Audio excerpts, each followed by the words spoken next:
السلام علیکم ورحمۃ اللہ وبرکاتہ الحمد للہ وکفی والصلاة والسلام علی نبی الذی اصطفیٰ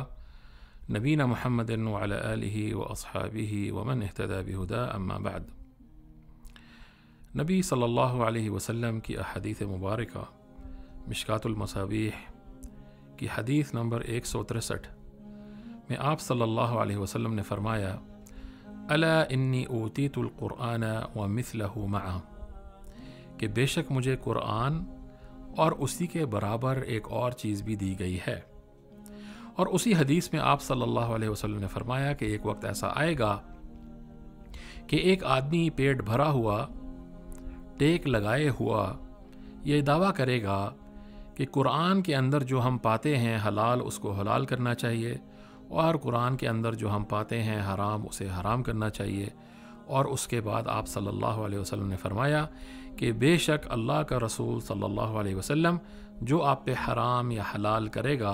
وہ اسی طرح ہی ہے جس طرح قرآن حلال اور حرام کرتا ہے۔ اس حدیث کا مطالعہ کرنا چاہیے۔ ہمارے ساتھ سانحہ یہ ہوا کہ ہمارے معاشرے میں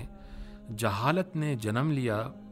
اور نہ صرف دینی طبقے میں جہالت آئی بلکہ پڑھے لکھے طبقے میں بھی جہالت آئی۔ اس کا نتیجہ یہ ہوا کہ تمام لوگ جو پرانے فلسفے گمراہ گروہوں کے لے کے آج کل ان پہ نیا لبادہ ڈال کے پیش کرتے ہیں، اس کے اندر بہت سی ایسی چیزیں ہیں جو لوگوں کو گمراہ کرتی ہیں۔ ان میں سے ایک چیز یہ ہے کہ لوگوں کو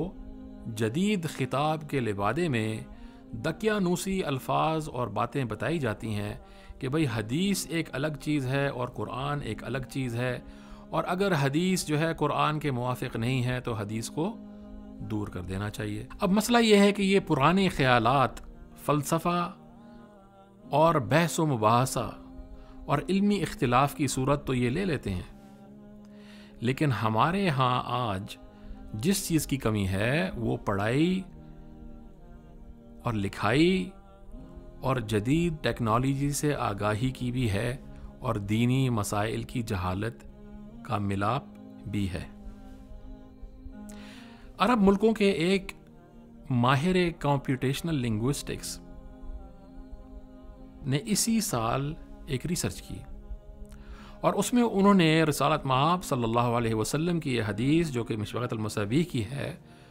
اس پہ computational analysis, artificial intelligence, computer کا سہارا لے کے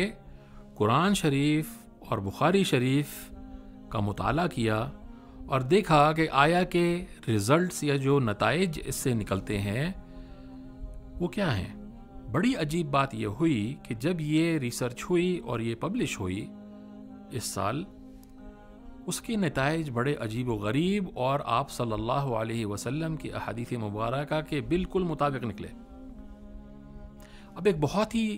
جدید اور ماہر کیمیا لارڈ کیلوین جو انگریز تھے، انہوں نے فرمایا کہ مجھے اس چیز سے کوئی اندیشہ نہیں ہے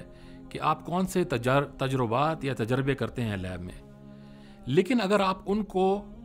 نمبروں کی شکل میں پریزنٹ نہیں کر سکتے تو آپ کی تمام ریسرچ ضائع ہے۔ تو کیا قرآن کا اور حدیث کا جب یہ انالیسس کیا جائے گا تو اس کے نتائج کیا درآمد ہوں گے؟ بھئی پہلی بات تو یہ نکلی کہ جب ڈیٹا ویژولائزیشن کے ذریعے اس ریسرچ کو پیش کیا گیا تو یہ ریسرچ اتنی ایکسٹینسو اور اتنی زیادہ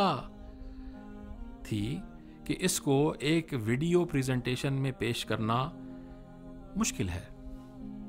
کیونکہ ہماری قوم کو سائنس اور میتھمیٹکس سے ویسے ہی آگاہی نہیں ہے، اور خاص طور کے دیندار طبقہ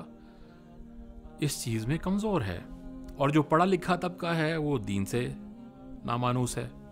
تو پہلی چیز یہ دیکھی گئی کہ جب قرآن اور حدیث کا مقارنہ یا متبادل انالیسس کیا گیا تو معلوم یہ ہوا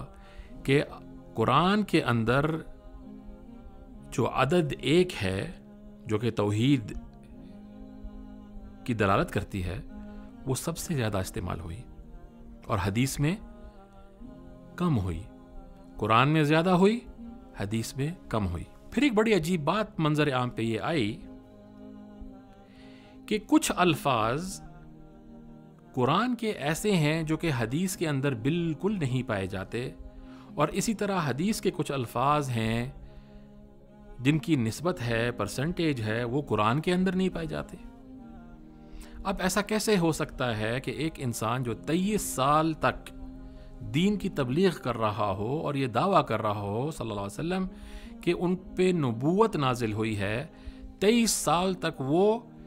ایک چیز کو ایک طریقے سے بیان کریں اور دوسری چیز کو دوسری طریقے سے بیان کریں، اور اس کی میتھمیٹیکل پریسیجن اتنی زیادہ ہو کہ کمپیوٹرز بھی اور آرٹیفیشل انٹیلیجنس بھی اور اسٹیٹسٹیکل انالیسس بھی اس کے حق میں گواہی دے۔ پھر ایک اور چیز سامنے آئی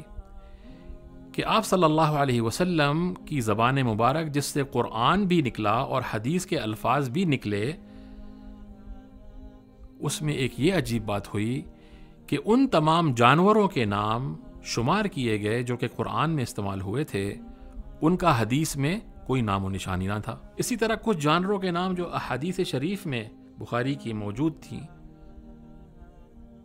ان کے اندر وہ نام قرآن میں نہیں پائے گئے۔ تو اب بات یہ ہے کہ جو لوگ قرآن اور حدیث کے اندر تفرقہ ڈالتے ہیں وہ اس چیز سے آگاہی نہیں رکھتے کہ ان کے خیالات بہت پرانے ہو چکے ہیں، اور کمپیوٹرز اور آرٹیفیشل انٹیلیجنس کے سامنے یہ فلسفے نہیں چل سکیں گے، کیونکہ کمپیوٹرز اور آرٹیفیشل انٹیلیجنس کے انالیسز نے یہ دکھا دیا کہ آپ صلی اللہ علیہ وسلم کی جو حدیث تھی مشکات المصابیح کی، کہ مجھے قرآن دیا گیا ہے جو کہ بالکل کنسسٹنٹ ہے، اور مجھے اس کی طرح کی ایک اور چیز دی گئی ہے تاکہ میں لوگوں کو تعلیم دوں اور تزکیۃ النفس دوں، وہ بھی ایک الگ چیز ہے۔ اور یہ تمام کی تمام ایک ہی جسم مبارک سے، جو کہ آپ صلی اللہ علیہ وسلم کا جسم اور دل اور زبان اور عقل شریف تھی، اسی سے ہی نکلے ہیں۔ قرآن فرماتا ہے کہ انما یسرناہ بلسانک لتبشر بہ المتقین، کہ ہم نے یہ قرآن آپ کی زبان کے ذریعے سلیس کر کے پیش کیا تاکہ لوگ